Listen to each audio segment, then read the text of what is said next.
నందమూరి బాలకృష్ణ, బోయపాటి శ్రీను కాంబినేషన్లో తెరకెక్కుతున్న 'అఖండ 2' చిత్రానికి సంబంధించిన టీజర్ను మేకర్స్ విడుదల చేసిన సంగతి తెలిసిందే. బాలయ్యబాబు పుట్టినరోజు కానుకగా అభిమానుల కోసం విడుదల చేసిన ఈ యొక్క టీజర్కు సెన్సేషనల్ రెస్పాన్స్ అయితే లభించింది. 24 గంటల్లోనే 24 మిలియన్స్ పైగా వ్యూస్ వచ్చి 5 లక్షల పైగా లైక్స్ సాధించిన సీనియర్ హీరోల కేటగిరీలో ఇది ఆల్ టైమ్ రికార్డ్ అని నందమూరి అభిమానులంటూ ఉన్నారు.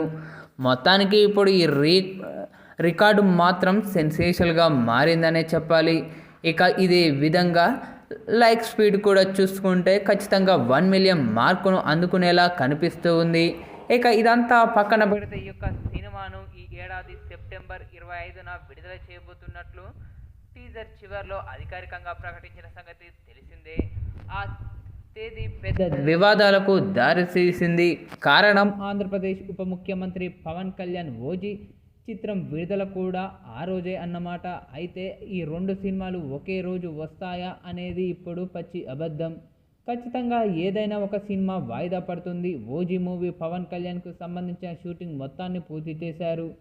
4 రోజుల్లో ప్యాచ్ వర్క్ తప్ప మొత్తం పూర్తయిందట. ఇక జూలై నెలలో ప్రమోషన్ను కూడా గ్రాండ్గా లాంచ్ చేసేందుకు సన్నాహాలు చేస్తూ ఉన్నారు చిత్ర బృందం. ఇలా ఓజీకి సంబంధించిన పనులన్నీ చకచకా జరుగుతున్నాయి. కానీ అఖండాకి ఇంకా వర్క్ చాలా వరకే పెండింగ్ ఉంది.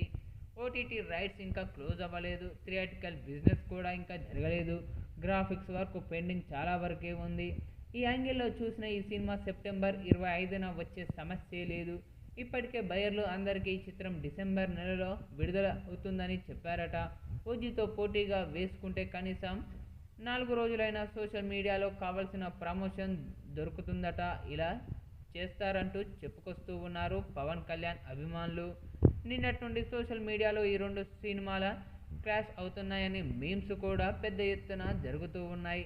అయినా బాలయ్యబాబు ఆంధ్రప్రదేశ్ ఉప ముఖ్యమంత్రి సినిమాకు అడ్డంగా ఎదురు వెళ్లారంటే మీరెలా నమ్మారు అంటూ నందమూరి అభిమానులు, ఇటు పవన్ కళ్యాణ్ అభిమానులు పెద్దగా ట్రోల్ చేసుకుంటూ ఉన్నారు. ప్రస్తుతం ఇప్పుడు సంబంధించిన ఈ వార్త మాత్రం నెట్టింట్లో వైరల్ అవుతూ ఉంది.